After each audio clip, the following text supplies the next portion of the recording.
Hey guys, what's up? This is Good Miller coming at you with yet another video. Today I'm going to be doing an extended exposure time lapse.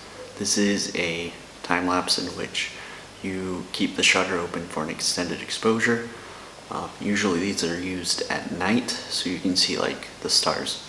So what you're going to be needing for this is a camera that allows you to take extended exposures and set manual settings, such as the Canon 70D. You're going to need a tripod, and you're going to need one of these because the 70D does not support time lapses out of the box. So this is a remote. It plugs in to the remote port on a digital camera. It allows you to set the duration of each exposure, the interval at which each shot is taken, and how many shots you want to take. So depending on the lighting conditions, you may need a variable ND filter.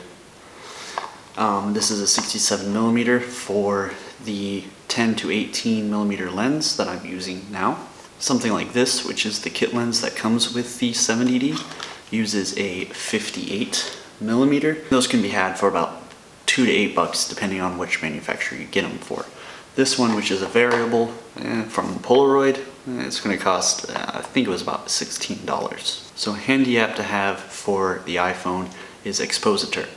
And this allows you to actually set settings and get a general idea, depending on the lighting conditions, of what settings you're going to be needing to get that extended exposure. This is where I'm going to attempt to do time lapse. So the first thing I want to point out is that with this camera, earlier today I went outside and I set the focus on it for a far distance. And that's because with this particular lens, I don't have any kind of meter on it, so I can't see what I'm focusing it to. All I know is, all I can do is, when it's this dark, is use manual focus and then continue to take pictures and adjust the focus accordingly until I have it as sharp as I can. Okay, so I've set this to do 1 second. The delay, so the delay between shots will be 1 second. Long is how long we're going to keep the shutter open, so I've set it for 30 seconds. Our interval, that's just 1. And the number of shots I set to 399. Optionally, you could set that to infinite. Actually, I think I'm going to make it like 250. Alright, so here's what I got going on here. I got my thing, my tripod, pretty level. I got my source framed up there. Can't see it because it's too dark. Now, on the camera, I went ahead and disabled live preview, so that way we're not seeing the picture after it's taken. And I've also thrown it in a remote mode, so hopefully that'll alleviate the issues I was having a minute ago, where the camera was not registering every other click because it was in live view mode. And then I've also changed my settings here a little bit, so now the delay is 5 seconds, so that should give the camera enough time to respond for the next frame, because 1 second wasn't cutting it. So you can go ahead and do a test shot and see how it turns out. Let's go ahead and see how that turned out. Alright, so here you can see my settings. I decided to use a 30-second shutter speed, as well as a f4.5 aperture with an ISO of 200, and that worked pretty well for this. Also, I decided to change the drive back to single shot instead of 2-second timer, because that was just introducing more issues. Now yes, if I would have raised my aperture to something more reasonable like an f6 instead of an f4.5, and then raised my ISO to something higher like 8 or even 1600, I wouldn't have had to worry about my depth of field and getting a primary focus as much. However, I kind of had this bad habit of trying to keep the lowest possible ISO. So I've been out here for about 20 minutes. The capture's still going, and I just did the math. It's gonna take about 2 hours to get 8 seconds of video. Yeah, so I'm gonna be out here a while. We got 36 frames left. I just thought, wouldn't it be some shit if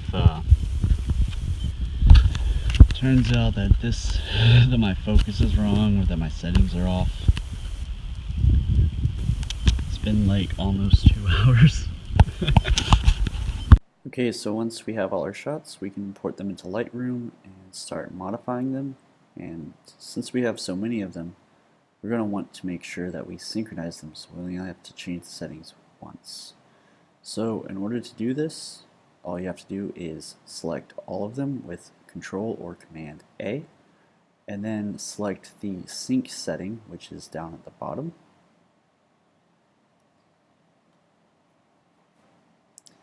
And this will allow you to sync all of the settings that you change throughout all the files. I also recommend enabling auto sync so that way you don't forget to sync them when you're done.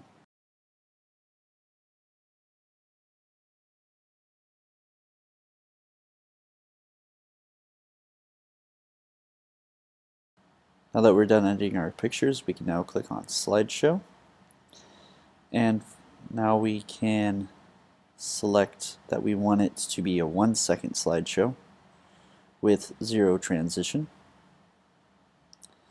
and we'll just click Export Video, select 1080p, and then we can select where we want it to export to, and export. And this will export it as 1 second per frame. Once that finishes, we can now take it and import it into our choice video editor, select the clip, and then fast forward it about 20 times to get about 20 frames per second. Now optionally, if you wanted 4K files, you could load all the pictures into Final Cut Pro or iMovie and export them as 4K. You'll just have to take more steps to render them by reloading it and fast forwarding it, since you can't fast forward pictures.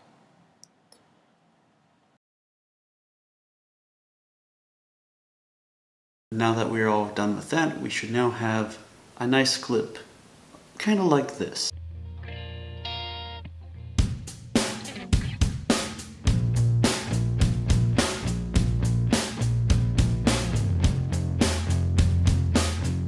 Alright guys, well that's it for this video. I hope you enjoyed watching it, and until next time, have a good one. I'm going to go back to playing Spirit Tracks. I hate this game so much. If you're trying to wreck my life, why don't you just smile and have a good time about it? So what you're going to be needing for this is a